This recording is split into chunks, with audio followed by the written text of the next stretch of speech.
It's almost Wednesday. It's almost Wednesday. It's way past your bedtime.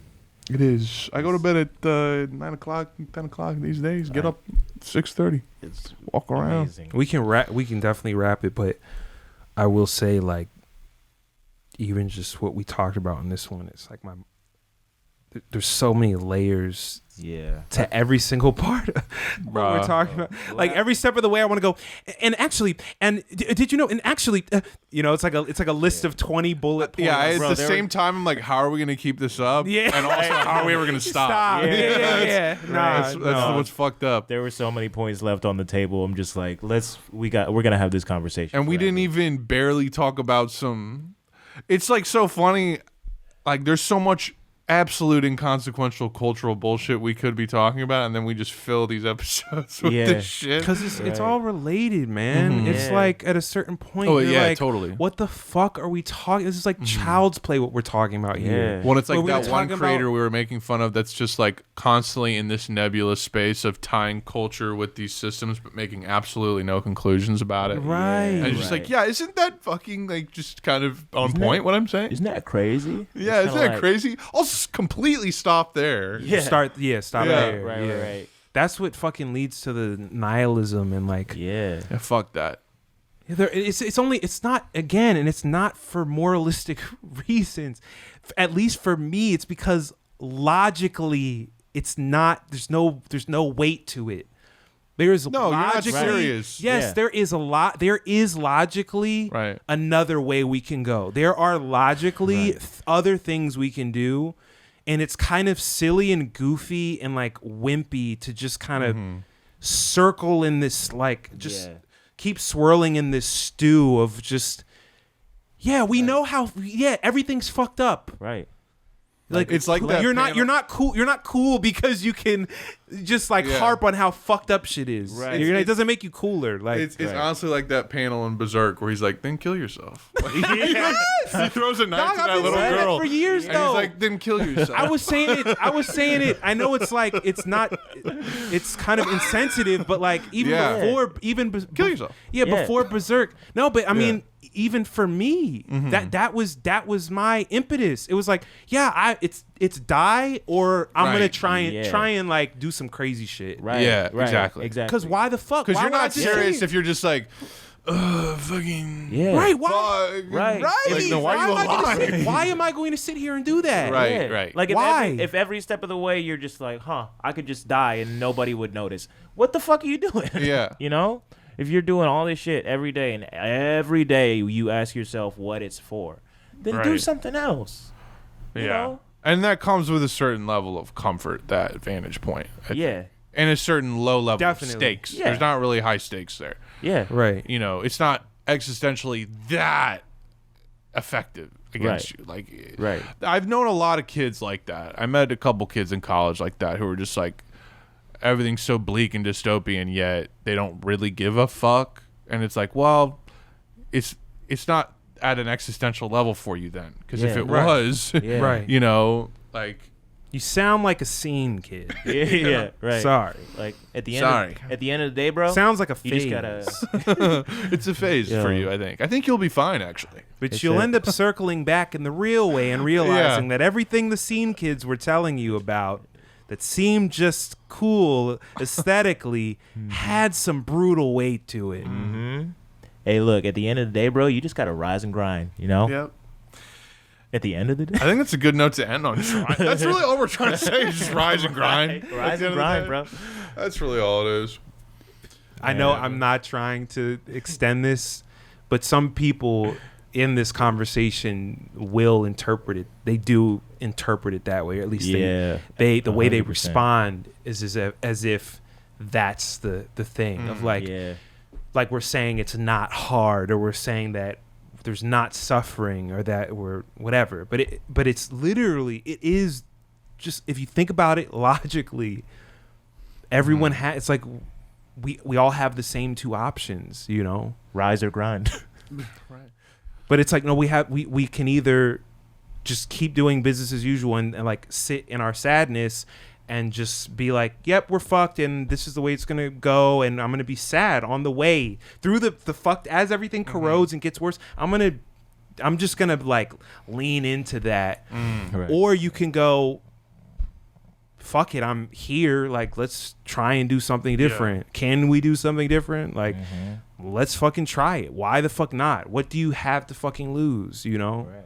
And that shit can actually be fun as fuck, in my personal opinion. That shit is so free. It makes shit more exciting. Yeah. More exciting than just being a cog or being a whatever. Dog, it feels like you're in fucking Star Wars, like you're in the rebellion shit, you know? Dude, it feels like you fucking actually, like when you were talking about how it's just like, when you were thinking about existentially, like, am I just going to have to lease my creativity out? Yeah. Like, there's so much upside to it. It's like, imagine actually owning your value, owning your or what you yield, or even beyond with that, other people. even beyond that, dissolving that whole concept of ownership of it and just doing it. You know, just doing like, it. Yeah, exactly. Because like, you don't have to own. Yeah, you don't have to rely on ownership because there's already there's a baseline that's been established where you're comfortable and you're eating and you're in community with people. Right. My biggest, like, wow, can you imagine that? Can you fucking imagine recently, that? like, my biggest, I don't know, just mental comfort zone has been, like, just imagining what we could make of shit that I love. Right. That's it. Right. Imagine, look at what we fucking have, man. Right. Look at all the tech we have. Like, imagine a utopian society with just the technology we have now, and then extrapolate what if money and research, another Graeber thing, was put towards shit that actually helped us. What if we could cure cancer? What if we could have fucking flying cars, teleportation, fucking all this shit, nuclear fucking fit. Like, imagine we did all that, and then on the art side of things, like, holy shit. Imagine getting past this whole, broken, blind era of human society, and then being able to unpack it through genius minds, actually platforming genius as a priority, finding those geniuses, like. Right. Do you know how satisfying it is giving to them just the see opportunity to shine? Yeah. Right. And service. What inspires you to make shit most often is someone fucking else. Right. And if you can, that is almost the more enjoyment out of art is almost just seeing someone else who's so fucking brilliant that you're like, I am so inadequate to them, genius-wise. Right. This is incredible. I'm inspired. Just the passion. My spirit, my soul as a human being is alive because of them. Yeah. Man, just like imagine that shit. Yeah. Imagine what we could hone in on. Dog, that's the shit that has been my comfort place. I mean, bro, I think so much about like my response to being within this structure, like to bring it back to like the leasing out my creativity. Like I've in response have felt myself dampen my ability to create and perform and all these things just as an ego thing. Just like, I don't want to do this shit, but I recognize that I have to. And I recognize that to be able to keep doing it, I have to perform this well. But like, I'm not going above and beyond to perform for some shit that is not even true to who I am, And so, it's and I the think doing. about It's the doing. Right. The joy of doing it is the whole fucking point. Yeah. And I think so much about people who do that exact thing. And I think about like, when people have shitty performances in a feature film or on a TV show, and I'm just like, is that really the best of their ability? Or do they on some level recognize what's going on? Like, I don't want to fucking see a game like fucking Starfield that Bethesda's making. I'm so excited for that fucking game. It looks like a dream that my childhood would dream of, that fucking game. You can make your own spaceship. There's 1,000 planets. They're full planet size. They're all explorable. There's NPCs. It's Skyrim level dialogue, storytelling.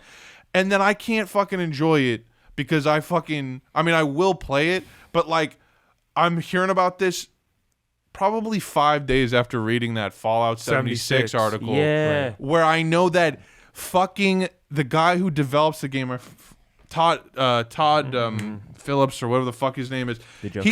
The Joker's director. No, Todd Howard literally is like too busy making that game to see that people QCing Fallout 76 are getting fucked. Yeah. And that are like suicidal. And he comes in and just shits on everything they're all doing. And then that's just a side money pig cow project to really so he can focus on Starfield. And it's like Todd Howard's at the fucking presentation talking about this. And I'm like, bro, my like fucking 15 and 27-year-old self are like at odds here. This is fucking crazy. They're scrapping in my brain. Imagine if there wasn't a Bethesda, if we just made shit like that. I mean, I don't know. You could just keep going and going and going and going and going. But like that motivates me more than anything. Yeah. Cooperative game studios out there.